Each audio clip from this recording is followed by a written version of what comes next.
সহি আকীদার যারা অনুসারী আছে তাদের মধ্যে এত ইখতিলাফ কেন? ঠিক আছে, আপনাদের মনে হয় এরকম কোনো সংশয় নাই? আছে আছে। কারণ এবং করণীয় বিষয়, কারণ এবং করণীয় বিষয়, এবং আরও এর সাথে কয়েকটা সংশয় আছে। উনি বলছেন যে এই বিষয়ে আপনি একটু আলোচনা করেন। আমি এখন স্থির করলাম যে ইনশাআল্লাহ এই বিষয়ে আলোচনা করব ইনশাআল্লাহ। এটা একটা আসলে সংশয়, এটা এমন একটি সংশয় যার কারণে সব জায়গায় এ বিষয়ে 3 স্তরের মানুষ পাওয়া যায়। আসলে ইখতিলাফ সম্পর্কে আমাদের সাধারণ মানুষের ধারণা নেই। ইসলামের আলোকে ইখতিলাফুল উম্মাহ, মুসলিমদের বিভক্তি সম্পর্কে ইসলামের আলোকে এ বিষয়ে একটি দিক নির্দেশনা, এটা পরিপূর্ণ জ্ঞান আমাদের মাঝে নেই। যার কারণে আমরা তো কেউ একেবারে পুরা হতাশার মধ্যে, কীভাবে বুঝেছেন, পরিপূর্ণ হতাশার মধ্যে। এত কেন, কি হবে? আবার কারো কাছে ইখতিলাফের কোনো গুরুত্বই নেই। আসুন আজকের সংক্ষিপ্ত বৈঠকে আমার সামনে যারা বসে আছেন, আমি মনে করি মাশাআল্লাহ সব সচেতন ব্যক্তি। এখানে ওযু, সালাত বা কোনো ফজিলতের বিষয়ে আলোচনা করার গুরুত্ব আমি মনে করছি না। আমি মনে করছি ইনশাআল্লাহ এই বিষয়ে আপনাদেরকে সংক্ষিপ্ত ধারণা দেবো ইনশাআল্লাহ। প্রথমত, ইখতিলাফ জিনিসটা ভালো না। ইখতিলাফ জিনিসটা কি? ভালো না। ভালো না বলতে আল্লাহ পাক নিজেই বলছেন ওয়ালা তাখতালিফু, তোমরা পরস্পর একে অপরের বিরোধ হইও না। ইখতিলাফ পরস্পর করো না। ইখতিলাফ করলে কি হবে? ক্ষতি কি? ফাতাযহাবা রিহুকুম, আমাদের কি খেয়াল করেন, তোমাদের শক্তি দুর্বল হয়ে যাবে। শক্তি কি হয়ে যাবে? তোমরা ইখতিলাফ করো না। ঠিক আছে, আল্লাহ পাক কি করতে নিষেধ করছেন? তাহলে ইখতিলাফ আল্লাহ রাব্বুল আলামিনের কাম্য নয়। আল্লাহর নবী সাল্লাল্লাহু আলাইহি সাল্লাম তিনিও আমাদেরকে ইখতিলাফ করতে নিষেধ করেছেন। কোরআন বলছেন ওয়াতাসিমু বিহাবলিল্লাহ, তোমরা সবাই মিলে, জামিআন, সবাই মিলে আল্লাহর রশিকে শক্ত করে ধরে থাকো। ওয়ালা তাখতালিফু, তোমরা বিভক্ত হইও না। তাহলে ইখতিলাফ আল্লাহর কাম্য নয়। আল্লাহ নবী সাল্লাল্লাহু আলাইহি সাল্লাম তিনি সবসময় উৎসাহ দিয়েছেন আলাইকুম বিল জামাআহ, জামাতবদ্ধ হয়ে থাকো, বিচ্ছিন্ন হইও না। ঠিক আছে, আমাদেরও কাম্য না। আমাদের কাম্য, আমরাও চাই কোনো ইখতিলাফ না থাকে। ঠিক আছে, তাহলে আল্লাহর চাওয়া, আল্লাহ রাসূল সাল্লাল্লাহু আলাইহি ওয়াসাল্লামের চাওয়া, আমাদের চাওয়া একই, একই দাবি, একই দাবি। তারপরেও ইখতিলাফ কেন? তারপরেও ইখতিলাফ কেন? ভালো করে আলোচনাটা মন দিয়ে বুঝবেন, বোঝার চেষ্টা করবেন। কিছু জিনিস এমন আছে যেটা আল্লাহও চায় না, রসুলও চায় না, আমরাও চাই না, কিন্তু সেটা বাস্তবে হয়ে যায়। বাস্তবে কি হয়ে? আল্লাহ চান তার সকল উম্মত জান্নাতি হোক। আল্লাহ চান না? আল্লাহ রসুল চেষ্টা করেন নাই যে সবাই তার প্রতি ঈমান নিয়ে আসুক? তাই নয় কি? আমরা চাই সারা বিশ্বের মানুষরা সব ইসলামের পতাকা তলে আসুক। আল্লাহ বলছেন ওয়ালাউ শাআ রাব্বুক লা আমানা মান ফিল আরদি জামিআ, আল্লাহ যদি চাইতেন লা আমানা মান ফিল আরদ, তাহলে জমিনের ভিতরে যত বসত বসবাসকারী মানুষ আছে, সবাই আল্লাহর প্রতি ঈমান নিয়ে আসতো যদি আল্লাহ চাইতেন। এখন বলেন, আল্লাহ যদি চাইতেন তাহলে হতো কি হতো না? হতো কি হতো না? যখন হয়নি তাহলে কি বলবেন? এখন রেজাল্ট দেন, এখন কি বলবেন বলেন? আল্লাহ চাইলে হতো, ভালো করে বোঝেন, দোষ দিয়ে না, হুট করে ফতোয়া দিবেন না। আল্লাহ চাইলে হতো, কিন্তু বাস্তবে দেখছি হয় নাই। তার মানে কি বলবেন? আল্লাহ চায়নি। কি কষ্ট হচ্ছে বলতে? আল্লাহ চায়। কেন চায়নি পরে আসছি। আমরা সবাই চাই, আল্লাহ চান, রাসূল চান, উম্মতের ভেতর ইখতিলাফ যেন না হয়।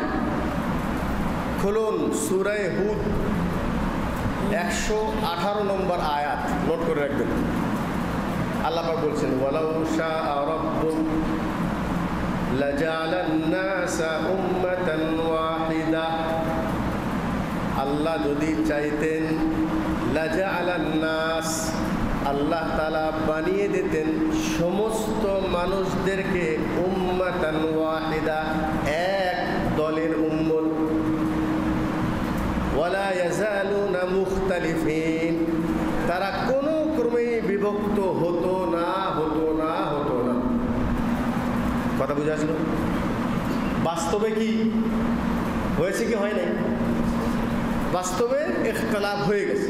আল্লাহ চাইলে সবাইকে এক উম্মত বানাতেন, বাস্তবে দেখেছি উম্মত এক হয় নাই। সূরা নাহাল, নোট করেন, সূরা নাহাল 93 নম্বর আয়াত। আল্লাহ বলছেন, ওয়ালাউ শাআল্লাহু লাজআলাকুম উম্মাতান ওয়াহিদা। আল্লাহ যদি তোমাদেরকে চাইতেন তাহলে সবাইকে এক দল বানাতেন, কিন্তু আল্লাহ পাক বিভক্ত কেন করেছেন? লিয়ুযিল্লু বিহি কাসীরা ওয়া ইয়াহদি বিহি কাসীরা।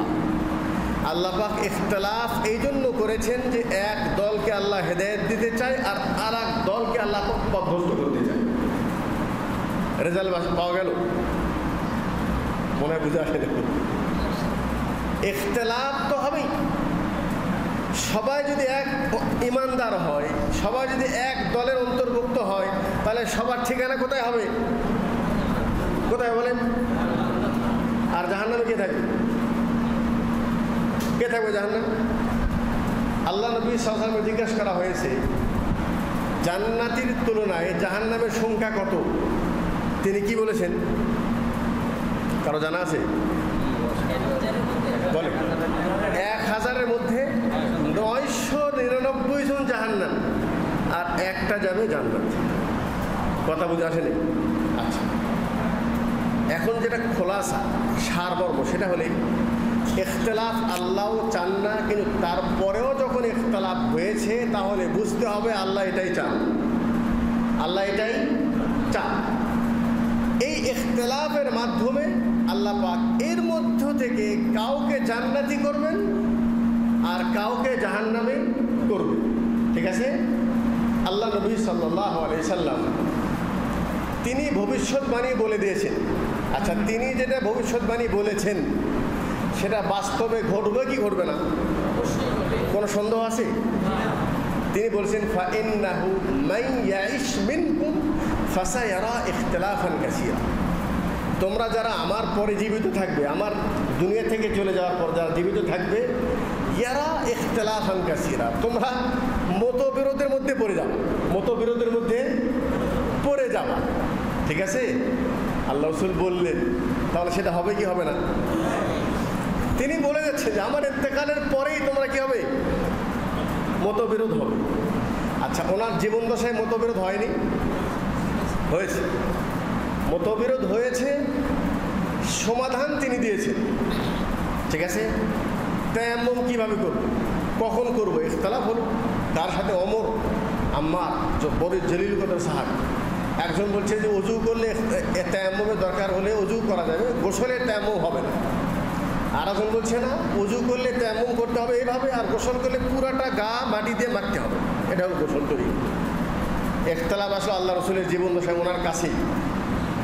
ওনার কাছে যখন চলে আসলো ইখতিলাফ, উনি বললেন যে দেখো, আল্লাহ পাক বলছেন ফালাম তাজিদু মাআন ফাতায়াম্মামু সাঈদান তাইয়্যিবা, তোমরা যদি কোথাও পানি না পাও তাহলে পবিত্র মাটি দিয়ে তায়াম্মুম করো। আর তায়াম্মুম কীভাবে করবা? ওযুর প্রয়োজন হোক অথবা গোসলের প্রয়োজন হোক, নিয়ম একটাই, সেটা কি একবার মাটিতে হাত মারো, হাতটাকে ফু দিয়ে একবার ঝেড়ে নাও, নিয়ে এটা দিয়ে ফামসাহু বিউজুহিকুম, প্রথমে চেহারাটা মাসা করো, এরপরে দুই হাতের কবজি পর্যন্ত মাসা করো। এই তায়াম্মুম দিয়ে তোমার ওযুর কাজও হবে, গোসলের কাজও হয়ে যাবে। ওনার জীবন দশা ইখতিলাফ হলো কি হবো না? উনি আসেন, সমাধান দিয়ে দিলেন না। আল্লাহ বলছেন তুমি রাত্রে খাও, সেহরি খাও, কতক্ষণ পর্যন্ত? যতক্ষণ মতো সাদা কালো সুতে বোঝা না যাবে।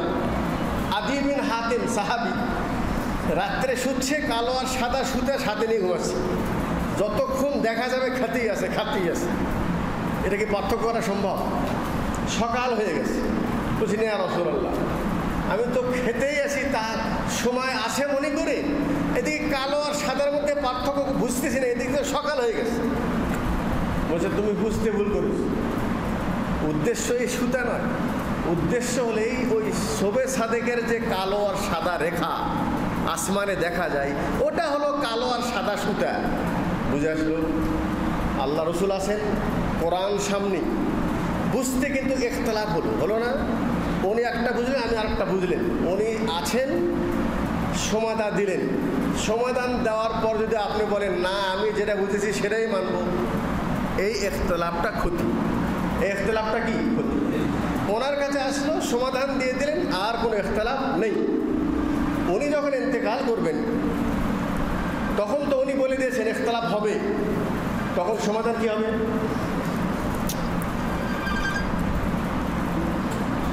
তখন সমাধান কি হবে? তখন সমাধান বলছেন যে আমি তোমাদের মাঝে দুটো জিনিস রেখে গেলাম, কিতাবুল্লাহ ওয়া সুন্নতি রাসূল, কোরআন আর আমার সুন্নাহ। যখনই কোনো ইখতিলাফ হবে এটাই দুটোর দিকে ফিরে আসো, সমাধান হয়ে যাবে। কি কথা বুঝে আসলো ভাই? সুন্দর, ভালো কথা। দুটা জিনিস, ইখতিলাফের কথাও বললেন, ইখতিলাফ থেকে উত্তোলনের উপায়ও তিনি বলে দিলেন। কথা বুঝেন? উনি ইখতিলাফ হবে কি বললেন? আমার ইন্তেকালের পরে ইখতিলাফ হবে। ইতিহাস বলছে ওনার শুধু চোখটা বন্ধ হয়েছে, শুরু হয়ে গেছে ইখতিলাফ। শুরু হয়ে গেছে কি? আল্লাহ রাসূলকে ইন্তেকাল করেছেন কি করেনি? ইতিহাস জানেন না? ইখতিলাফ হয় নাই। ইখতিলাফ কাদের মাঝে হয়েছে? একদিকে আবু বকর, আর একদিকে ওমর। আল্লাহু আকবার। এই দুইজনের চাইতে বেশি ফকিহুল উম্মত কেউ পৃথিবীতে আছে? ওমর বলছেন রাসূল ইন্তেকাল করেন নাই, আমার সামনে কেউ বললে ওর মাথাকে আমি দুখণ্ডিত করে দিব। আবু বকর সিদ্দিক রাদিয়াল্লাহু তাআলা উনি কোনো কথা মন্তব্য না করে আসলে উনি বাস্তবে যে পরিদর্শন দেখলেন আল্লাহ রাসূলের ঘরে, যে আসলে ঘটনা কি। ওনাকে কাপড় দিয়ে, চাদর দিয়ে ঢাকা অবস্থায় ছিল, উনি চাদরটা খুলে ওনার চেহারা মোবারকে চুমা দিয়ে বললেন, হে আল্লাহ নবী সাল্লাল্লাহু আলাইহি ওয়াসাল্লাম, আল্লাহ পাক আপনার উপর যে মৃত্যুটা অবধারিত করে দিয়েছিল, কুল্লু নাফসিন যায়িকাতুল মাউত, প্রত্যেক নফসকে অবশ্যই মৃত্যুর স্বাদ গ্রহণ করতে হবে, এই মৃত্যু আপনাকে নিশ্চিত পেয়ে নিয়েছে, আপনি ইন্তেকাল করেছেন, আর আপনার কাছে দ্বিতীয় কোনো মৃত্যু আসবে না। বাস্তবে উপলব্ধি করে উনি মসজিদে যে সাহাবীদেরকে একত্রিত করে খুতবা দিলেন। কি খুতবা দিলেন? মান কানা ইয়াবুদু মুহাম্মাদান ফামুহাম্মাদান ক্বাদ মাত, যারা মুহাম্মাদের ইবাদত করে, আমি আবু বকর বলছি মুহাম্মাদ ইন্তেকাল করেছে। ওমান কানা ইয়াবুদুল্লাহ ফাল্লাহু হাই, আর যারা আল্লাহর ইবাদত করে আল্লাহ পাক চিরঞ্জীব। সুবহানাল্লাহ। এরপর উনি আয়াত বলেন, ওমা মুহাম্মাদুন ইল্লা রাসূল ক্বাদ খালাত মিন ক্বাবলিহির রাসূল, মুহাম্মদ সাল্লাল্লাহু আলাইহি ওয়াসাল্লাম তিনি তো আল্লাহ নন, তিনি তো অন্যান্য রসুলের মতো একটা রসুল। ক্বাদ খালাত মিন ক্বাবলিহির রাসূল, ওনার পূর্বেও তো বহু রসুল দুনিয়ায় এসেছেন এবং ইন্তেকাল করেছেন, তো উনি যদি ইন্তেকাল করেন তোমরা কি ইসলাম থেকে ফিরে যাবো? আয়াতটা শোনার সাথে সাথে ওমর রাদিয়াল্লাহু তাআলার ধারণা চেঞ্জ হয়ে গেল। ওহো, আমার বুঝটা ভুল ছিল। আয়াত যখন সামনে চলে আসছে আর এখন মন্তব্য করার উপায় আছে, মেনে নিলেন আবু বকরের কথাই সত্য। ওমর বলছে আমার কাছে এমন মনে হচ্ছে এই আয়াতটি আমি কেবল প্রথম শুনলাম। কি বোঝা গেল? ইখতিলাফ হতেই পারে, ইখতিলাফ, কারণ বুঝের মধ্যে ইখতিলাফ হতেই পারে, কিন্তু ইখতিলাফের সমাধানের বিষয় যারা কোরআন হাদিস বলেছে, তোমার সামনে যখন কোরআন হাদিসের দলিল আসবে তখন সেটাকে নির্দ্বিধায় মেনে নিলেই ইখতিলাফ শেষ। কথা বুঝে আসলো? ইখতিলাফ বলেছেন আমার মৃত্যুর পর হবে, মরেছে কিনা এটা ইখতিলাফ গেল। খেলাফ খলিফাত কি হবে? ইখতিলাফ। মাটি কোথায় দেওয়া হবে, ওনাকে দাফন কোথায় করা হবে, মদিনায় না মক্কায় না বাইতুল মুকাদ্দাসে? তিনটা মাযহাব সৃষ্টি হলো, তিনটা দল। এই দল বলছে বাইতুল মুকাদ্দাসে দাফন করা হোক, এনারা বলছেন মদিনায়, এরা বলছেন মক্কায়। প্রত্যেকের কাছে আলাদা আলাদা দলিল। বলছেন সমস্ত অধিকাংশ নবীর কবর বাইতুল মুকাদ্দাসে, অতএব ওনাকে সেখানে কবর দেওয়া হোক। এনারা বলছে আমার জন্মস্থান মক্কায়, সেখানেই কবর দেওয়া হোক। এনারা বলছেন মদিনায় মৃত্যু হয়েছে, মদিনায় দেওয়া হোক। ইখতিলাফ হলো কি হলো না? কি ভাই ইখতিলাফ হয়েছে? ইখতিলাফের সমাধান দিচ্ছেন আবু বকর সিদ্দিক রাদিয়াল্লাহু তাআলা। উনি বলছেন সামিআতুন নবী সাল্লাল্লাহু আলাইহি সাল্লাম, আমি আল্লাহ নবী সাল্লাল্লাহু আলাইহি সাল্লামকে বলতে শুনেছি, তিনি বলেছেন মা মিন নাবিয়্যিন ইল্লা ইউদফানা ফিল মাকানিল্লাযী কুবিযা ফি। আমি আল্লাহ রাসূলের মুখ থেকে শুনেছি, আল্লাহ রাসূল বলছেন নবীরা যেই জায়গায় মৃত্যুবরণ করেন তাদেরকে সেই জায়গায় দাফন করতে হয়। দলিল যখন সামনে চলে আসলো, দুই দল একদম খামোশ, চুপ, আর কোনো ইখতিলাফ নেই, আর কোনো কিনা ইখতিলাফ নেই। তাহলে এই সংক্ষিপ্ত আলোচনা থেকে যেটা বুঝে আসো সেটা হলে ইখতিলাফ হওয়া এটা আল্লাহ রাসূলের ভবিষ্যৎবাণী, স্বভাবগত অভ্যাস। বুঝতে গিয়ে ভিন্নতা আসতেই পারে, ইখতিলাফ হতেই পারে। আর ইখতিলাফ থেকে উত্তোলনের উপায় হলো এই যে আমার সামনে কোরআন হাদিসের বক্তব্য চলে আসবে, সেটা আমাকে নির্দ্বিধায় মেনে নিলে ইখতিলাফ শেষ, তাই নয় কি? এখন পর্যন্ত ভালোই বুঝে আসে, ঠিক আছে? এখন কথা হলো তারপরে যে উম্মতের মধ্যে ইখতিলাফ হয়েছে, সেই ইখতিলাফটা কিন্তু ইখতিলাফই রয়ে গেছে, সমাধান হয়নি, তাই নয় কি? ইখতিলাফ যেটা হয়েছে ইখতিলাফই রয়ে গেছে, সমাধান হয়নি। ইখতিলাফ যেটা হয়েছে ভালো করে শোনেন, দুই ধরনের ইখতিলাফ। একটা হলো আকীদাগত ইখতিলাফ, আর একটা হলো আমলগত ইখতিলাফ, ঠিক আছে? আকীদাগত ইখতিলাফ কি? কোরআন যেটা আছে, কি বলতে ইখতিলাফ যেটা আছে বলছেন আকীদাগত যেটা ইখতিলাফ সেটা হলেই আছে কোরআন এটা কি মাখলুক নাকি আল্লাহর সিফত? দুটা মত আছে, দুটা কি আছে? মত আছে। একদিকে আছে ইমাম আহমদ বিন হাম্বল, আর আরেক দিকে আছে অধিকাংশ আলিম, অধিকাংশ মানুষ। অধিকাংশ মানুষের দাবি হলে কোরআন মাখলুক। কোরআন কি? মাখলুক। আহমদ বিন হাম্বলের বক্তব্য না, কোরআন হলো আল্লাহর সিফাত, কালামুল্লাহ, আল্লাহর কালাম। আল্লাহ কালাম, আল্লাহর সিফাতের সৃষ্টি নয়। মনে রাখবেন এখানে দুটো জিনিস। একটু আগে একজন ভাই আমাকে যে প্রশ্ন করেছেন, এই কোরআনে হাত রেখে কসম খাওয়া যাবে? না, কসম খাওয়া যাবে না। কারণ আমার হাতে যেটা আছে এটা হলো মাসহাফ। এটা কি? এই প্রেস থেকে এই কোরআনটা ছাপানো হয়েছে, কাগজ কলমে লেখা। এটা একটা। আর আরেকটা হলো যেটা আল্লাহর বাণী, লাওহে মাহফুজে আছে, এর ভিতরে যে কথাটা আছে, কথাটা হলো আল্লাহর বাণী। আর এটা আছে, এটা হলো মানুষের সৃষ্টি। নাকি এটা আল্লাহ বানিয়েছে? আল্লাহ পাক বলছেন কসম খেলে শুধু আল্লাহ নামে কসম খেতে হবে। এখন যদি এই কোরআনের উপর হাত রেখে কসম খাচ্ছি, এটা কি জায়েজ হবে? কারণ এটা মাখলুক। এটা কি? মাখলুক। কসম খাইলে বলতে হবে আল্লাহর কালামের কসম খাচ্ছি, আল্লাহর কালামের কসম খাচ্ছি, তাহলে এটা জায়েজ। তাহলে আল্লাহর যেটা কালাম সেটা আল্লাহর সিফত, আর এটা হলো মানুষের বানানো মাখলুক। এই যে ইখতিলাফ, এই ইখতিলাফের মধ্যে একটা হক আর একটা বাতিল, একটা জান্নাতি আর একটা জাহান্নাম। কথা বুঝতে পারি না মনে হয়? এই ইখতিলাফের কোনো সার নেই যে দুটাই ঠিক আছে, সম্ভাব্য নেই। একটা ঠিক, একটা বাতিল, একটা ঠিকানা জান্নাত, একটা ঠিকানা জাহান্নাম। আচ্ছা, এরপরে আল্লাহ নবী সাল্লাল্লাহু আলাইহি সাল্লামের বিষয়ে তাহলে আকীদাগত ইখতিলাফ, আল্লাহ পাক কোথায় অবস্থান করছেন? আইন আল্লাহ, আল্লাহ কোথায় আছেন? এ বিষয়ে কয়টা ধারণা আছে মানুষের মধ্যে? কয়টা? তিনটা। আরশের উপরে, সব জায়গায়, মুমিনের কলম। তিনটাই ঠিক নাকি? হ্যাঁ, তিনটাই ঠিক। আকীদাগত ইখতিলাফ, এখানে ঠিকের কোনো প্রশ্ন, ঠিক হবে একটা। ঠিক হবে কি? একটা। একটা কি?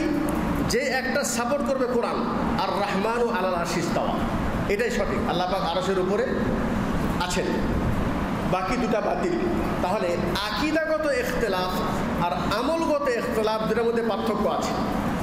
আকীদার ভিন্নতার কারণে হয় ফেরকা। আকীদার ভিন্নতার কারণে হয় কি?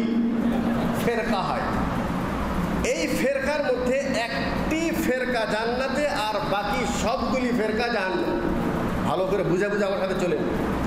এই ফেরকা সম্পর্কে আল্লাহ রাসূল বলছেন, ইফতারাকাতিল ইয়াহুদ ওয়ান নাসারা আলা 72 ফিরকা। ইহুদিদের মধ্যে 72টা ফেরকা ছিল। ওয়া সাতাফতারিকু উম্মতি, আর আমার উম্মতের মধ্যে হবে 73টা ফেরকা। কয়টা ফেরকা হবে? ফেরকা 73। কুল্লুহুম ফিন্নার ইল্লা ওয়াহিদা, সবাই যাবে জাহান্নামে, একটি দল যাবে জান্নাতে। কি কথা বুঝে আসছে ভাই? এখন আমাদেরকে একটু মাথা কান খাড়া করতে হবে। ওরে বাপ, আচ্ছা আল্লাহ রাসূল যখন বলেছেন 72-73টা দল ফেরকা হবে, বাস্তবে হবে কি হবে না? এতে কারো সন্দেহ আছে? আচ্ছা, সবাই যাবে জাহান্নামে, একটি দল যাবে জান্নাতে, এটা কি সত্য কি সত্য না? এর মধ্যে কোনো রকম সন্দেহ আছে? নেই। তাহলে আমি যে 1450 বছর পরে এসে দুনিয়া জন্মগ্রহণ করলাম, আমার সামনে এই 72-73 আছে কিনা? নাই। এখন যদি আছে বলছেন, তাহলে আপনি 72-এর মধ্যে আছেন নাকি একটার মধ্যে আছেন, এটা কিভাবে বুঝবেন? এটা হলো আসল কারণ। কিভাবে বুঝবেন যে 72-এর মধ্যে আছেন নাকি একটার মধ্যে আছেন? এটা বোঝার জন্য শরীয়ত আমাদেরকে যদি একটা নাম দিত, তাহলে তো ওই নাম নিয়ে মানুষ কারাকারি শুরু হয়ে যেত। কথা বলেন নেই? কিন্তু তিনি বৈশিষ্ট্যের কথা বলছেন, আদর্শের কথা। নাম দেন নেই। তিনি কি দেন নেই? নাম দেন নেই। বলছেন মা আনা আলাইহি ওয়া আসহাবি, বলছেন যাদের মধ্যে আমার আদর্শ থাকবে এবং আমার সাহাবীর আদর্শ থাকবে, তারাই সেই একটি দলের অন্তর্ভুক্ত।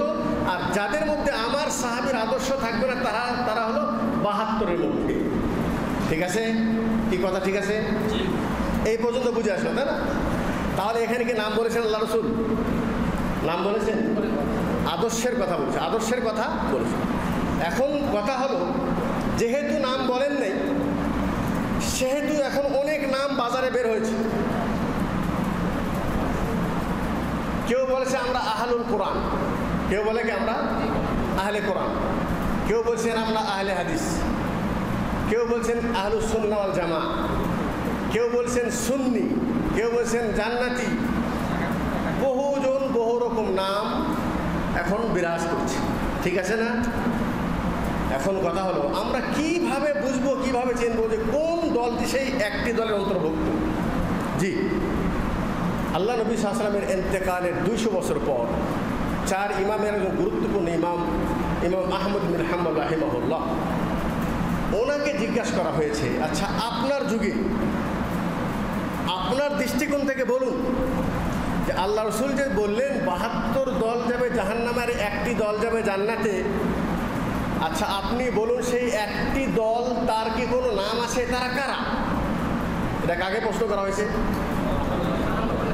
উনি উত্তর দিয়েছেন, দেখেন আল্লাহ রাসূল বললেন যার মধ্যে আমার আদর্শ আছে সেই হলো হকপন্থী দল। আহমদ বিন হাম্বল এখানে নাম উচ্চারণ করলেন। তিনি বললেন ইদা লাম ইয়াকুন মিন আহলিল হাদিসি ফালা আদরি মানহুম, সেই হকপন্থী দল যদি আহলে হাদিসরা না হয়, তাহলে আমার জানা নাই আর কারা হবে। কি বোঝা গেল?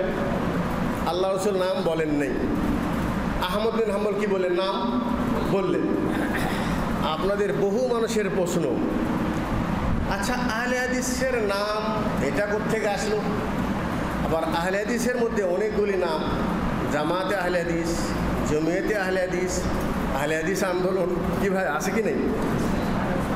বহু নাম চলে আসে, তাই নয় কি? যাই হোক, একটা জিনিস পাওয়া গেল, সেটা হলো এই, আপনি যদি বলেন আহমদ বিন হাম্বল এখানে এসে আহলে হাদিসদের কেন নাম বললেন, যে নামটা আল্লাহ রসুল বলেন নাই, ঠিক আছে, আমি এখানে বলবো, এখন বর্তমানে আমরা কি বলি? পবিত্র কোরআন এবং সহিহ হাদিস মোতাবেক জীবনযাপন করতে হবে, ঠিক আছে না? কি কথা ঠিক আছে? আচ্ছা, আল্লাহ নবী সাল্লাল্লাহু আলাইহি ওয়াসাল্লামকে এই সংজ্ঞা দিয়েছেন, সহিহ হাদিস মানতে হবে, এটা কি তিনি বলেছেন? কেন বলেন না? হ্যাঁ, এই জন্য বলেন নাই যে হাদিস কাকে বলে। হাদিস বলা হয় আল্লাহ রসুল যা বলেছেন, করেছেন, অনুমোদন দিয়েছেন, সেটা হাদিস।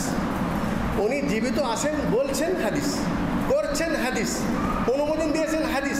কোনো হাদিস কি জয়ী হবে? অসম্ভব। রসুলের কথা কি জয়ী হতে পারে? দুঃখের বিষয় হলেও সত্য যে আজকাল মুহাদ্দিস পর্যন্ত জানে না যে জয়ী হাদিস কাকে বলে।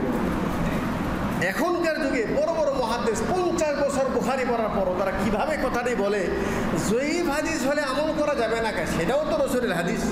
আরে আল্লাহু আকবার! দেখুন, আল্লাহ রসুলের যুগে সবগুলি হাদিসই সহি ছিল, সেখানে হাদিস বললেই হয়, সহি যোগ করার প্রয়োজন নেই।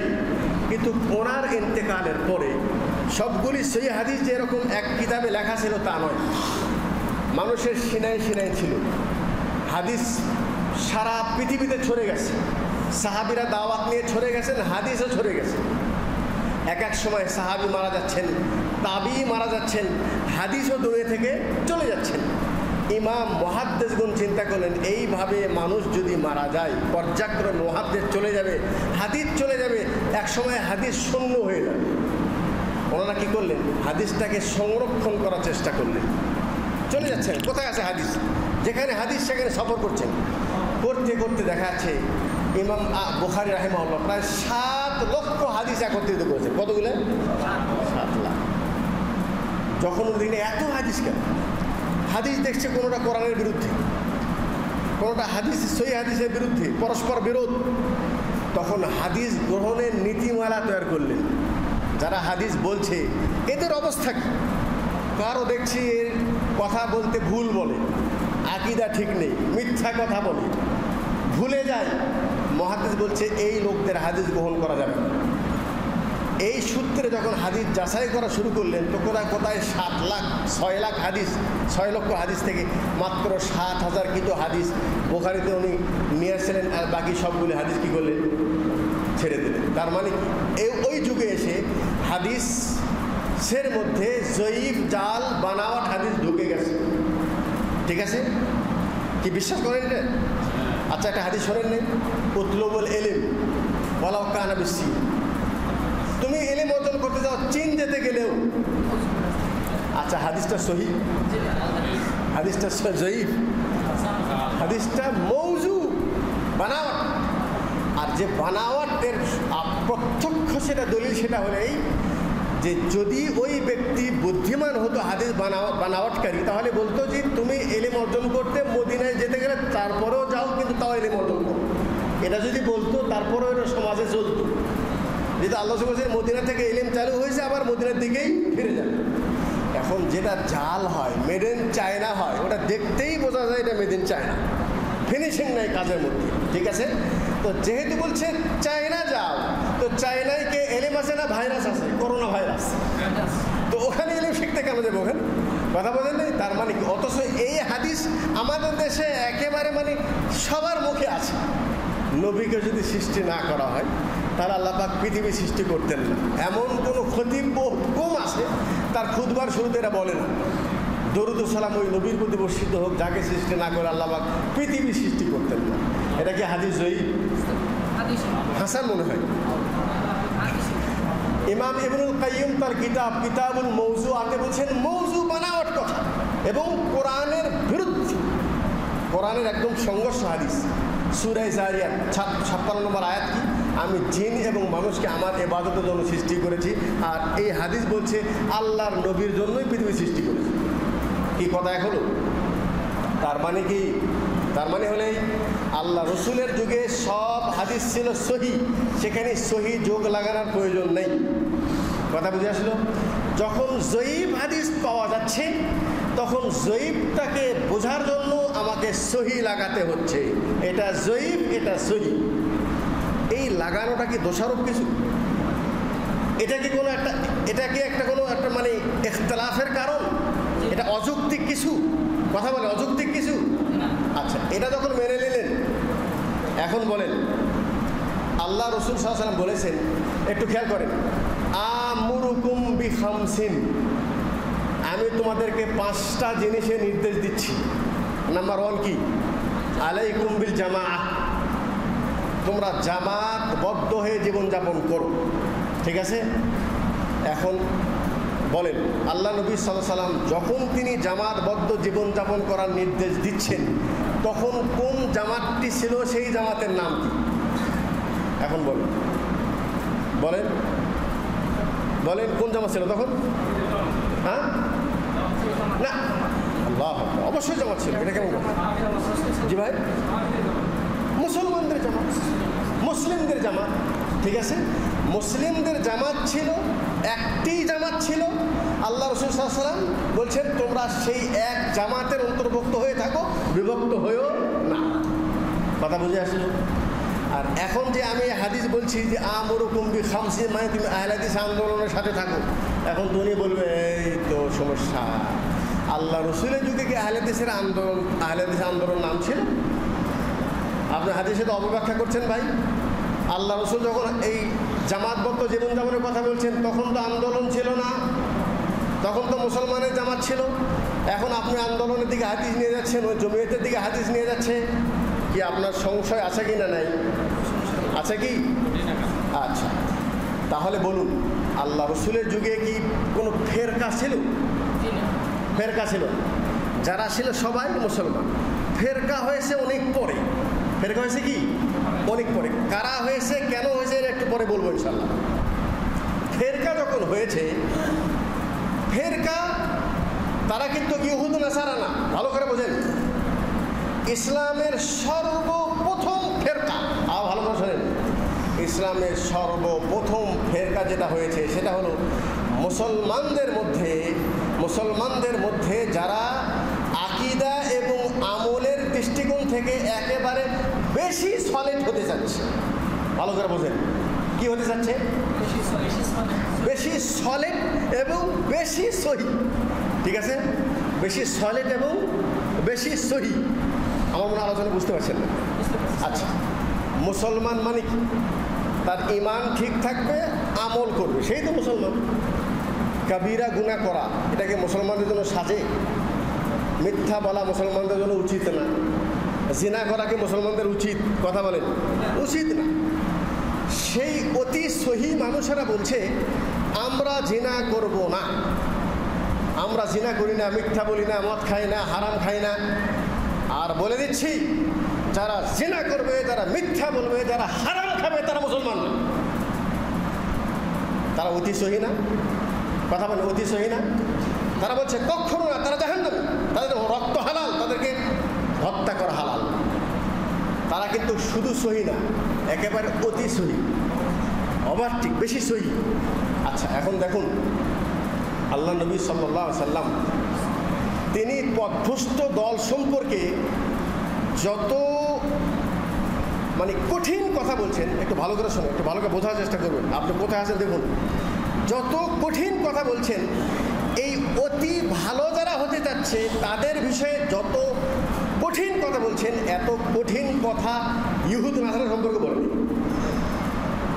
ইহুদ নাসারা মুসলমান আসতে পারে, সম্ভাবনা আছে। হিন্দুও মুসলমান হতে পারে, অন্যান্য সমস্ত ফেরকা থেকে সহিহ হাদিসের মানহাজে আসতে পারে, এই সম্ভাবনা আল্লাহ রসুল থেকে পাওয়া যায়, বাস্তবে আছে। কিন্তু যারা নাকি অতি ভালো হতে চাচ্ছে তাদের সম্পর্কে আল্লাহ নবী বলছেন, তাহকিরুনা সলাতাকুম বিসলাতিহিম, তাদের যদি সালাত দেখো তাহলে তুমি তোমার চাইতে তাদের তুলনায় তোমাদের সালাতকে তুচ্ছ মনে করবে। তাদের রোজার তুলনায় সিয়ামের তুলনায় তুমি তোমার সিয়ামকে তুচ্ছ মনে করবা। তাদের আবেগের তুলনায় তোমাদের আবেগ কিছুই না। তারা কাবিরা গুনাহ করেও না, মুসলমান কাবিরা গুনাহ করে সেটা বরদাস্ত করতে পারে না। ঠিক আছে, আল্লাহ রাসূল বলছেন তারা এই অতি ভালো যারা হতে চাচ্ছে তাদের কাছ থেকে ঈমান এমনভাবে বের হয়ে যায় যেমন নাকি ধনুক থেকে তীর বের হয়ে যায়। ওই তীর আর ধনুকের দিকে ফেরত আসে না, ওই ব্যক্তিদের কাছে ঈমানও ফেরত আসবে না। কিছুই বললেন না, সুবহানাল্লাহ বলেন না। হ্যাঁ, এটা কিছু বলতে হবে তো, হয় সুবহানাল্লাহ না নাউজুবিল্লাহ বলতে হবে না। আচ্ছা, আমি যে কথাটাই বলছি এটা আমার কথা, কার কথা? এটা আল্লাহ রাসূলের কথা। কথাটার মধ্যে সত্যতা আছে কিনা নাই? আচ্ছা বলেন, যাদের সম্পর্কে এই কথাটি বলছে তাদের আকীদা সম্পর্কে সামান্য কোনো ত্রুটি ছিল? ভাই একটু বলেন দেখি। একেবারে সলিড, তাদের আকীদার মধ্যে কোনো ভুল নাই, একেবারে 100 মধ্যে 100% নাম্বার। আমলের মধ্যে 99 না, 100-র মধ্যে 100 মার্ক। মানহাজে ভুল। মানহাজ মানে কি? চলার পথ, সিদ্ধান্তের পথ। ঠিক আছে, এর মধ্যে ভুল। এই ভুলের কারণে ইসলামের যত বড় ক্ষতি হয়েছে, এত বড় ক্ষতি কিন্তু ইহুদ নাসারার দ্বারাও হয় নাই। এখন আমাদের মাঝে দুটা জিনিস ভালো করে শোনেন। একটা হলে দুই রকম ইখতিলাফ পাওয়া যাচ্ছে। একটা ইখতিলাফ যেটা নাকি নিন্দনীয়, কারণ আছে, একটা হক আর একটা বাতিল। আর আরেকটা ইখতিলাফ হলো এই যে আমাদের মধ্য থেকে কিছু ভাইয়ারা তারা অতি সহি হতে চাচ্ছে। অতি সহি হতে যারা চাচ্ছে তাদের এই তাদের প্রশ্ন হলো এই সহি আবার যোগ কেন? হাদিস বললেই হয়। তাদের এতরাজ, তাওহীদ তো তাওহীদ, বিশুদ্ধ লাগানোর দরকার কি? তাদের বক্তব্য মুসলমানের নাম থাকবে মুসলমান, তাহলে এর মধ্যে আবার আহলে হাদিস নাম কেন, সালাফি নাম কেন? ঠিক আছে ভাই, কথা বুঝে আসলো? আমি আপনাদেরকে বলছি সেটা হলেই এই প্রশ্ন যারা করছে তারা আসলে কিন্তু এটা নিয়ে যারাই গবেষণা করছেন তারা কিন্তু অতি বেশি সহি হতে যাচ্ছেন। আপনি কিন্তু ভালো হতে হতে আপনি সীমা লঙ্ঘন বেশি করতে যাচ্ছেন, আপনি কিন্তু খতরার মধ্যে আছেন। কারণ এই ইখতিলাফটা বুঝতে হবে, সবগুলি ইখতিলাফকে এক মনে করলে হবে না। আকীদার ইখতিলাফ আলাদা আর মসলা মাসাইলের ইখতিলাফ আলাদা। আহলে হাদিসের ভিতরে যে ইখতিলাফ আছে, সহিহ হাদিসের অনুসারীদের মধ্যে যে ইখতিলাফ আছে, এই ইখতিলাফ আর অন্য ভাইদের মাঝে যে ইখতিলাফ আছে, দুই ইখতিলাফ কি এক? জি না। আমাদের মাঝে যে ইখতিলাফ আছে এমন কিছু মাসলা মাসাইল নিয়ে ইখতিলাফ আছে যেই মাসলা মাসাইলটা হলো ইজতিহাদি বিষয়।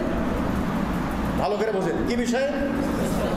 ইজতিহাদি বিষয়। আমাদের তাকান, রুকুর পরে হাত বাঁধবেন নাকি হাত ছেড়ে দিবেন, এই ইখতিলাফটা কি আহলে সুন্নাত আর বেদাতের মধ্যে নাকি আহলে সুন্নাতের মধ্যেই? দুটার মধ্যে একটা হক আর একটা বাতিল। এই ইখতিলাফ দুটার ভিতরে নির্দিষ্ট শরীয়তের কোনো দলিল নেই। রুকুর পরে হাত নিজ নিজ জায়গায় ফিরে যাবে, ইনি বলছেন নিজ জায়গা বলতে স্বাভাবিক। আলবানী রাহিমাহুল্লাহ বলছেন, আর বিখ্যাত আলেম বিন বাজ রাহিমাহুল্লাহ বলছেন যে এখানে সালাতের মধ্যে নিজ জায়গায় ফিরে যাওয়া মানে হলেই সালাতের মধ্যে মানুষের অবস্থা একটাই, হয় রুকু, না হয় সেজদা, না হয় কিয়াম। আর কিয়াম যতক্ষণ সালাতের মধ্যে যে কিয়াম অবস্থায় থাকবে সে হাত বাঁধা অবস্থায় থাকবে। কথা বুঝে আসলো? তাহলে রুকু করে যখন দাঁড়াবে হাতটা নিজ অবস্থায় ফিরে যাবে মানে কি স্বাভাবিক অবস্থায় নাকি রুকুর আগের অবস্থায়? কথা বুঝে আসলো? উনি বলছেন রুকুর আগের অবস্থায়, আমি বলছি না আসল অবস্থায়। এই যে ইখতিলাফ, এই ইখতিলাফটা একটা হাদিসের উপর ভিত্তি করে বোঝার মধ্যে পার্থক্য আছে। বোঝার মধ্যে কি আছে?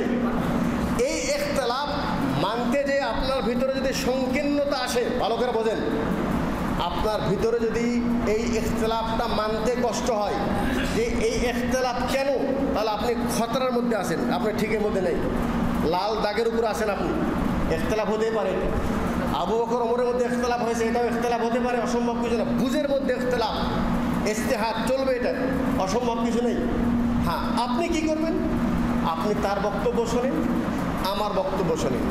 আল্লাযীনা ইসতামিউনাল কওল ফায়াত্তাবিউনা মা আহসানা। আপনি দুইজনের কথা শোনেন, যারটা আপনার কাছে ভালো লাগে সেটা আপনি গ্রহণ করেন। একটা জিনিস গ্রহণ করবেন, এবং আরেকজন সম্পর্কে আপনার ভিতরে যেন কোনো হিংসা হাসাদ না আসে। কি কথা বলে বুঝতে পারিনি? কথা বুঝে আসলো? এই যে ইখতিলাফ, সেই আকীদার মানুষের মাঝে যে ইখতিলাফটা আছে, আচ্ছা এরপরে রুকু পেলে রাকাত পাবেন নাকি পাবেন না? ঠিক আছে, এই যে ইখতিলাফ, এই ইখতিলাফটা কি একটা হক আর একটা বাতিল? না। ঠিক আছে, এটা বুঝের মধ্যে ইখতিলাফ। কারো কাছে একটা হাদিস সহিহ, ওই হাদিসটা কারো কাছে জয়ীফ। কেউ বলছেন সূরা ফাতিহা রুকু, এটা ছাড়া কেমনি সালাত হয়? আর আরেকজন বলছেন যে না, আল্লাহ রাসূল যদি বলছেন রুকু পেলে রাকাত পাবে, অতএব রাকাত গণ্য হয়ে যাবে। এটা নিয়ে আপনার অন্তরের ভিতরে প্রশস্ততা থাকতে হবে যে এই বিষয়ে ইখতিলাফ থাকলে আপনি দুইজনের কথা শোনেন, যারটা আপনার ভালো লাগে সেটা গ্রহণ করেন। আরেকজন সম্পর্কে আপনার ভিতরে যেন হিংসা হাসাদ না আসে। আমি কথা মনে বুঝতে পারিনি। আল্লাহ রসুলের সময় সংগঠন ছিল না, এখন সংগঠন কেন? এক দল বলছে সংগঠন করা যাবে না, আমরা বলছি সংগঠন করা এটা এখন সময়ের দাবি। সময়ের দাবি কিভাবে? আপনি যে বলছেন রসুলের যুগে সংগঠন ছিল না, আমি বলবো রসুলের যুগে সহি লাগানোর প্রয়োজন ছিল না, এই জন্য যেহেতু জয়ীফ ছিল না। রসুলের সময় সংগঠনের প্রয়োজন এই জন্য ছিল না যেহেতু অন্যরা সংগঠিত ছিল না, বাতিলরা। ঠিক আছে, দুটা দল ছিল, মুসলমান আর অমুসলিম। পরবর্তীতে মুসলমানদের মধ্যে অনেক ফেরকা জন্ম নিয়েছে। শিয়ারাও নিজেকে মুসলমান বলে, কাদিয়ানিরাও নিজেকে মুসলমান বলে, বেরেলভি এরাও নিজেকে মুসলমান বলে, দেওবন্দি এরাও নিজেকে মুসলমান বলে। বেরেলভি বলে দেওবন্দি কাফের, দেওবন্দি বলে বেরেলভি কাফের, দুটাই আবার হানাফি। কথা বলেন নাই?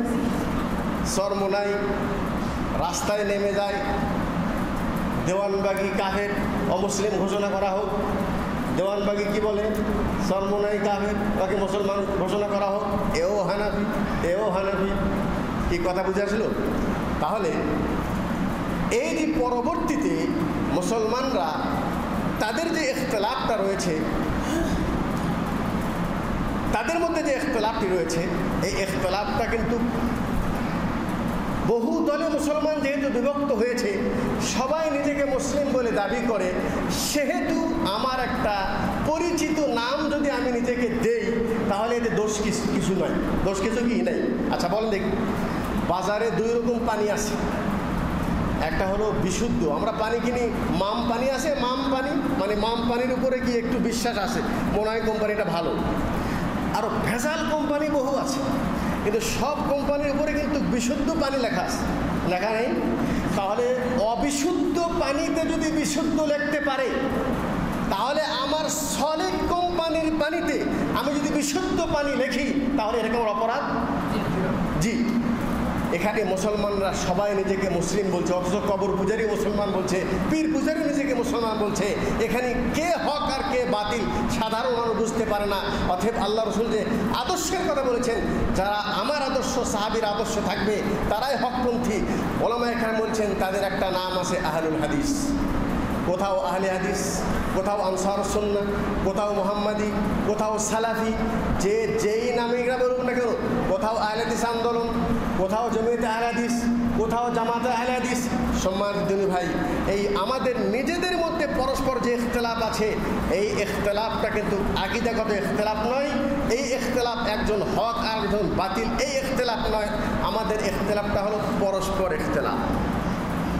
হ্যাঁ, এটাও কাম্য না। এটাও কি কাম্য? এটা আমরা চাই না, আল্লাহও চান না, কিন্তু হয়ে যাচ্ছে। কিন্তু কি হয়ে যাচ্ছে? হয়ে যাচ্ছে। কারণ একটাই, শুনুন ভালো করে বোঝেন। আমি বলবো দুটা কারণ। একটা হলেই যারা সহি মানহাজের উপর আছে, শয়তান বলছে আমি কিন্তু লাআকুদান্না লাহুম সিরাতাকাল মুস্তাকিম। একটু ভালো করে শোনেন, শয়তান বসে কোন পথে? শয়তানের পথে বসে নাকি আল্লাহর পথে বসে? জি, শয়তানের পথ। সিরাতে মুস্তাকিম ছাড়া বাকি যতগুলি পথ আছে শয়তানের পথ। পথ যখন শয়তানের, তো সেখানে তার বসার কোনো দরকার নেই, সেটা তো তারই পথ। তার প্রচেষ্টা কোথায়? সিরাতে মুস্তাকিমর বসে আছে। উনি মানুষদের, মুসলমানের মধ্যে শিরিক ঢুকাইছে, বেদাত ঢুকাইছে, মানুষ পূজারি ঢুকাইছে। আর যারা আহলে হাদিস তারা কি শিরিক করবে? কথা বলেন, আপনি কি কোনোদিন শিরিক করবেন জেনে শুনে? কোনোদিন বেদাত করবেন জেনে শুনে? তাহলে শয়তানকে আপনার পিছা ছেড়ে দিয়েছে, আপনাকে বিভ্রান্ত করবে না? করবে না? সে তো কোনো না কোনো পলিসি খাটাবে। একটা হাদিস পাওয়া যায়, ইন্না শাইতানা ইয়াইসা ফি জাজিরাতিল আরব ইয়াইসা আইন ইয়াবুদাহু আসনাম। শয়তান নৈরাশ হয়ে গেছে যে আরব কান্ট্রির মানুষরা তার ইবাদত করবে, করে না। তার ইবাদত কি করে না? তারা আরবি ভাষায় সচরাচর তারা শিরিক করে না, এখন করছে অনেকেই। কিন্তু শয়তান তাদের মধ্যে কি করে? ইখতিলাফ সৃষ্টি করে। কি করে? ইখতিলাফ সৃষ্টি করে। কথা বুঝে আসলো ভাই? তাহলে আমাদের পরস্পর যে ইখতিলাফটা হচ্ছে, এটা কে করছে? এটা কে করছে?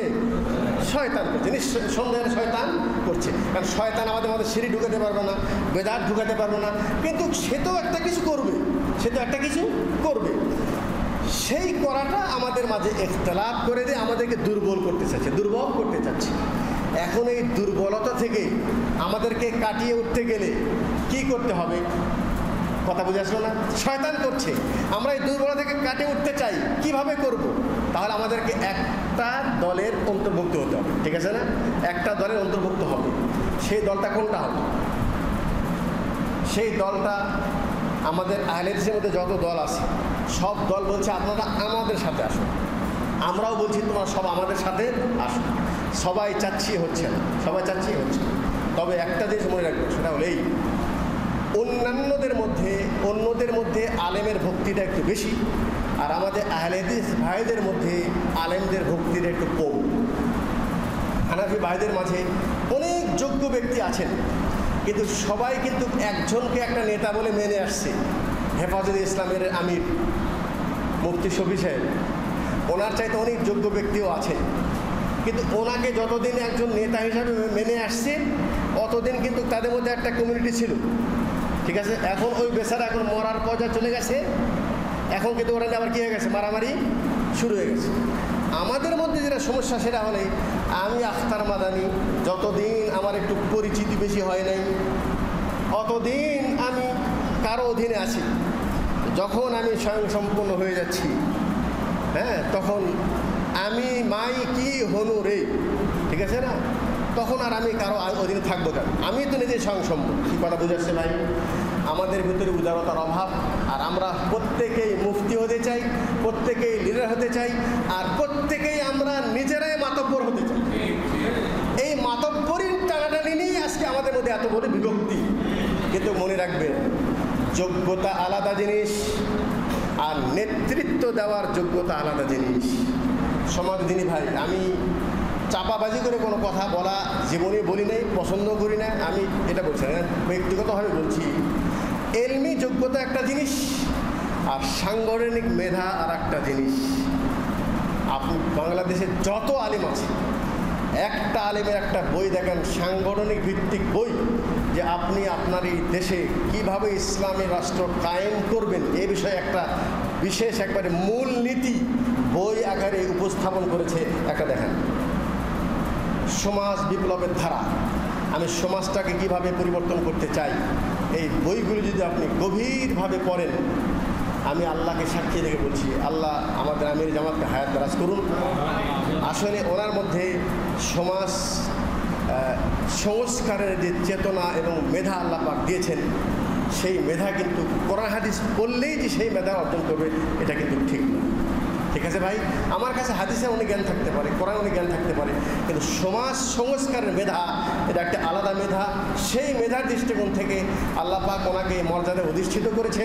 আমরা মনে করি উনি যে সুপরিকল্পিতভাবে ঠিক আছে?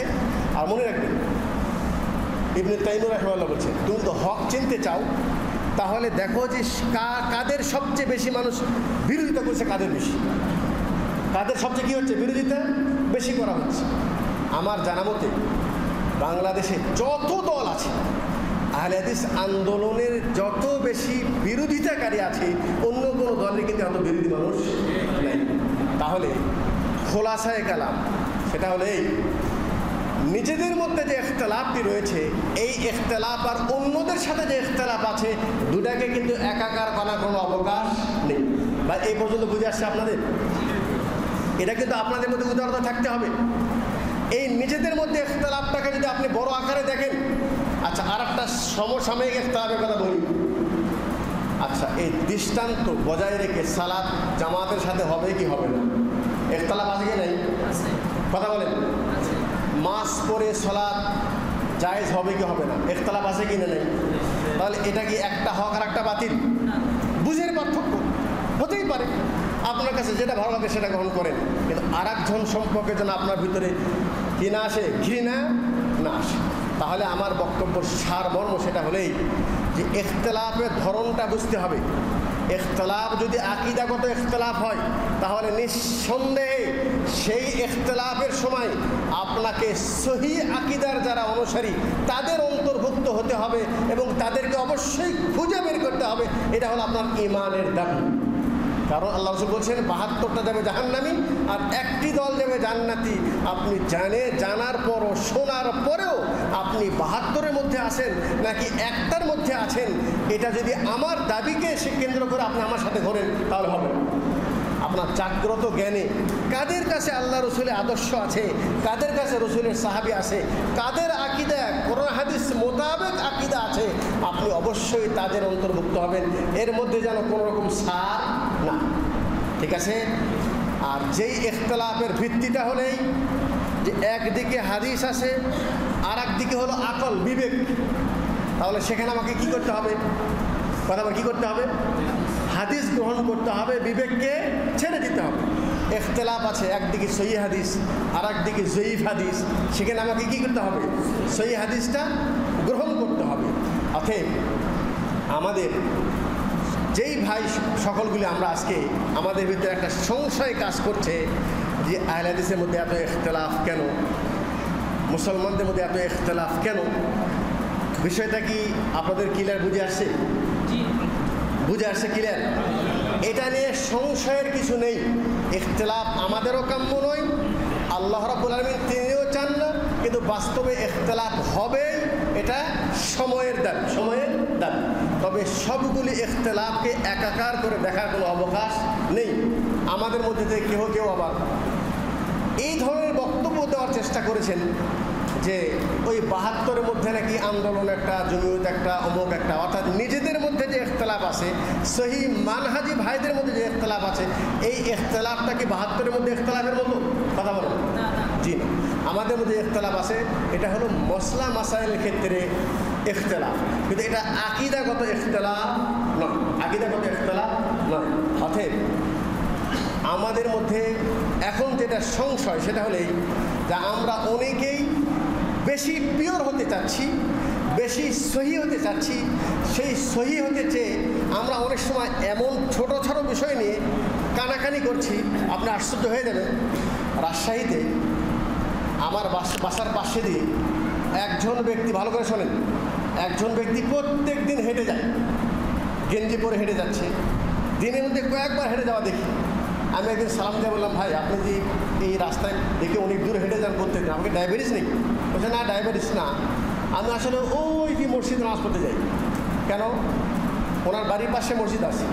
বলছেন আসলে এখানে নামাজ হয়, জামাত হয় না, জামাত হয় না, আর ওখানে জামাত হয়। তার মানে হলো এখানেই দূরত্ব বজায় রেখে সালাত পড়া হয়, আর ওখানেই পায়ে পায়ে পা মিলে জামাত পড়া। কথা বলে বুঝতে পারছি না। তখন ওনাকে বললাম, আচ্ছা এখানেই দূরত্ব বজায় রেখে নামাজ পড়লে যে নামাজ হবে না, আপনি এটা ফতোয়া দিলেন কেন? বিশ্বের ওলামা একরাম ওনারা তো ফতোয়া দিয়েছেন যে এটা একটা বিশেষ কারণে রোগের কারণে ওলামা একরাম ফতোয়া দিয়েছেন। আমাদের পৃথিবীতে তাহরিক টিভিতে বিষয়ে টকশো আছে, এ বিষয়ে অনেক আলোচনা করেছি, দলিল আদিল্লাহ সব কিছু এখানে বলা আছে। বলছেন না না না, এই দূরত্ব বজায় রেখে যারা ফতোয়া দিয়েছে কোনো মুসলমান দেন, এরা কাফেররা ফতোয়া দিয়েছে। তাহলে বলেন, একটু আগে যে বললাম যে যারা নাকি মুসলমানদের মধ্যে অতি বেশি সহি হতে চায়, তাহলে ইসলামের যতগুলি ফেরকা আছে এই ফেরকার মধ্যে প্রথম যে ফেরকা, সেই ফেরকার কিন্তু প্রথম জন্মটাই হয়েছিল এই অতি বেশি সহি হওয়ার কারণে। যাদের সম্পর্কে আল্লাহ বলছেন তাহকিরুনা সালাতাকুম বিসালাতিহিম, তোমার সালাতের তুলনায় তাদের সালাতের তুলনায় তুমি তোমাদেরকে তুচ্ছ মনে করবেন। আল্লাহ নবী সাল্লাল্লাহু আলাইহি ওয়াসাল্লাম বলছেন তাদের থেকে ঈমান তো দূরে চলে যাবে, হুম কিলাবুন নার, তারা জাহান্নামের কুকুর। তাহলে তাদের সম্পর্কে যত ভয়াবহ কথা বলছে, এত ভয়াবহ কথা কিন্তু অন্য কার সম্পর্কে বলে নাই। আজকাল আমরা কিন্তু ওই সমস্ত আবেগী মানুষের বক্তব্য শুনে, তাদের কথা শুনে আমরা যারা একসময় পীর পূজারী ছিলাম, মাযহাবী ছিলাম, এখন আমরা সহিহ হাদিসের আকীদার অনুসরণ হতে যে এটাকে গবেষণা করতে যে সহিহ হতে হতে অনেকেই কিন্তু আবার বেশি সহিহ হতে যে আপনি আবার আর একটা ভুলের মধ্যে চলে যাচ্ছে। কথা বুঝতে পারি মনে হয়। এই বেশি সহির মধ্যে যখন যেতে চাবেন কখন, যখন নাকি আপনি নিজেই বাড়িতে বসে মুক্তি হওয়ার চেষ্টা করবেন। আল্লাহ বলছেন ফাসআলু আহলা যিকরি ইন কুনতুম লা তা'লামুন, তুমি যদি না জানো তাহলে যার কাছে এই ওহির জ্ঞান আছে, আহলে জিকির যিনি আছে তাকে তুমি জিজ্ঞাসা করো। তাকে কি করো? জিজ্ঞাসা করো। এখন আমরা আলেমদেরকে জিজ্ঞাসা করি না, কেন জিজ্ঞাসা করি না? আগে থেকে মনে করি ও ইনি তো ওই গ্রুপে, ইনি তো ওই দলে। তার অন্তরের ভিতরে কিন্তু একটা ঘৃণা আছে, অর্থাৎ যেই দলের মধ্যে আছে অন্য দলে আলেম সম্পর্কে তার অন্তরে কি আছে? ঘৃণা আছে। জি ভাই, এটা তার জন্য ক্ষতিকর, তার জন্য কি ক্ষতিকর। আমরা অতি বেশি সহি হতে যে দাবি করছি যে জামাতবদ্ধ জীবনযাপন করতে গেলে পরস্পর ইখতিলাফ বেশি হচ্ছে, এই ইখতিলাফটা দূর করার জন্য কী করতে হবে? কোনো নাম চলবে না, কোনো সংগঠন চলবে না, এমনি সবাই এক হয়ে যাও। আচ্ছা, যারা এই কথা বলছেন তাদের আচরণ থেকে যেটা আমরা পাই সেটা হলে তারাও কিন্তু তাদের অন্তরটাকে এখন পর্যন্ত একেবারে স্পষ্ট পরিষ্কার করতে পারে। অন্তরের ভিতরে ঢুকে দেখুন, তাদের মধ্যেও অনেক হিংসা হাসাদ আছে নাকি? এই জন্য ভাই আমাদেরকে সতর্ক থাকতে হবে। আলহামদুলিল্লাহ, আল্লাহ পাকের ইচ্ছায় আল্লাহ আমাদের প্রতি যারা সেই আকীদা গ্রহণ করেছেন, সেই মানহাজ যারা গ্রহণ করেছেন, আল্লাহ পাক তাদেরকে অনুগ্রহ করেছেন, বেদাত মুক্ত আপনাকে করেছেন, শিরিক মুক্ত করেছেন। কিন্তু এখন আপনি যে অবস্থায় আছেন, আপনাকে সহি মানহাজের উপর টিকে থাকতে গেলে একটা ভালো পরস্পর একটা পরিবেশের দরকার। একা একা যদি চলতে চান তাহলে আজকে ওনার বক্তব্য শুনবেন, কাল ওনার বক্তব্য শুনবেন, উনি একরকম বলবেন, উনি একরকম বলবেন, আপনি কখনো এই দিকেই কখনো ওই দিকে, ঠিক আছে? আর যখনই আপনি একটা কোনো জামাতের সাথে চলবেন, যখনই একটা কোনো সংগঠনের সাথে চলবেন, তখন তাদের একটা নির্দেশনা থাকবে, তাদের পক্ষ থেকে একটা নীতিমালা থাকবে। আপনি যখনই একটু লাইনচ্যুত হতে যাবেন তখন আপনাকে আবার সেখানে সংশোধন করে ফিরে নিয়ে আসা হবে, ঠিক আছে ভাই? এই জন্য এই মুহূর্তে আমাদের জন্য যেটা বেশি সমস্যা সেটা হলেই সংগঠন করা যাবে কি যাবে না, এই ধরনের ইখতিলাফ। আমাদের মধ্যে ইখতিলাফ কেন? ইখতিলাফ থাকবেই। আমাদের অন্তরটাকে একটু প্রশস্ত করতে হবে। আমাদের যারা দ্বীনী ভাই আছে, হ্যাঁ, তাদেরকে আমরা অন্তরে ঘৃণা রাখবো না, আল্লাহর কাছে দোয়া করব। আমাদের যা সহি আকীদার মানুষ যারা আছেন, সহি মানহাজে যারা আছেন, আমরা যারা আলাদা আলাদা কাজ করছি, আল্লাহ পাক যেন আমাদের দূরত্বটাকে কমিয়ে দেয়। আল্লাহ পাক যেন আমাদেরকে পরস্পর কাছে আসার তৌফিক দান করে। আমাদের ভিতরে যারা হাসাদ হিংসা আছে, আল্লাহ পাক যেন সেটাকে দূর করে দেয়। আমরা যেন এক হয়ে কাজ করতে পারি, কারণ ইউরিদুনা লিইউতফিউ নূরাল্লাহি বিআফওয়াহিহিম। ঐক্যের দাবি এই জন্য যে আমাদের বিরুদ্ধে বাতিল্লা সবাই কিন্তু ঐক্যবদ্ধ, সবাই কি ঐক্যবদ্ধ। হানাফির মধ্যে শত শত দল আছে। একটু আগে যেটা বললাম যে ইনিও হানাফি, এনার দৃষ্টিকোণ থেকে সে মুসলমানই না, ওনার দৃষ্টিকোণ থেকে মুসলমানই না। তাবলিগি জামাতের লোক যখন কোনো মসজিদে যায় তখন কেউ হয়তো তাদেরকে গ্রহণ করে, আবার আর এক হানাফি ভাইদের মসজিদে গেলে ওরা তাদেরকে মসজিদ থেকে বের করে দিয়ে মসজিদ না ধোয়া পর্যন্ত মসজিদে নামাজ পড়ে। এত বেশি হিংসা। কিন্তু পৃথিবীর বিরুদ্ধে কি বেরেলবি, কি দেওবন্দি, আর কি অমুক কি সমুক, সমস্ত বাতিলপন্থীরা কিন্তু এক বৈঠকে বসে তারা সরকারকে দাবি জানাইছে যে এই পৃথিবী বন্ধ করতে হবে। তাহলে হকের বিরুদ্ধে বাতিলরা কিন্তু সবাই ঐক্যবদ্ধ। আর আপনি হকের বিরুদ্ধে আপনারা এক হতে তো পারেন নাই, আবার বলছেন যে না সংগঠিত হওয়ার দরকার নেই। তারা সবাই সংগঠিত আর আপনি একাই তাদের মোকাবেলা করবেন, পারবেন? জি ভাই, আপনি রিক্সাওয়ালাকে দুর্বল মনে করে যদি থাপ্পড় মারেন, তাহলে রিক্সাওয়ালা তাদের সমিতিকে যখন বলে দেয় তখন সমস্ত রিক্সাওয়ালা ঐক্যবদ্ধ হয়ে আপনার বিরুদ্ধে খারাপ হয়ে যায়। এখন আপনি চর মারতে ভয় পান না? অতএব এই ধরনের কথা বলে এমনি মুসলমানদের ভিতরে একটা মানে অযথা একটা এশকাল সৃষ্টি করা, তাদের মধ্যে মতানৈক্য সৃষ্টি করা এবং তাদের ভিতরে একটা সন্দেহ ঢুকিয়ে দেওয়া, আমি মনে করি এটা আর একটা ক্ষতির কারণ। এই ধরনের বক্তব্য না দিয়ে আসল পরস্পর কাটা ছিঁড়াছিঁড়ি না করে আমরা একটু মনের উদাহরণ দেখাই, আমরা পরস্পর কাছে আসার চেষ্টা করি। দূরত্বটা একেবারে যদি বন্ধ না হয়, আমরা কিছু কাছে আসার চেষ্টা করি, পরস্পর মিলে যেন আমরা কিছু করতে পারি, সেই চেষ্টা আমরা করি। আল্লাহ কাছে দোয়া করি আল্লাহ পাক যেন আমাদেরকে ইখতিলাফ থেকে বের হয়ে সবাই ঐক্যবদ্ধ হয়ে সহি মানহাজের উপর থেকে দিনের দাওয়াত যেন করতে পারে, আল্লাহ পাক যেন সেই তৌফিক দান করেন। এবং আল্লাহ পাক যেন আমাদেরকে মৃত্যু পর্যন্ত হকের উপর অটল থেকে ঈমান অবস্থায় যেন দুনিয়া থেকে চলে যেতে পারি, সেই দোয়া চেয়ে আজকের সংক্ষিপ্ত আলোচনা এখানে শেষ করছি। আল্লাহ রাব্বুল আলামিন আমাদের সবাইকে নেক আমল করতে তৌফিক দান করুন। আকুলু কওলি হাযা ওয়া আস্তাগফিরুল্লাহ লি ওয়া লাকুম ওয়া লিসাইরিল মুসলিমিন ফাস্তাগফিরুহু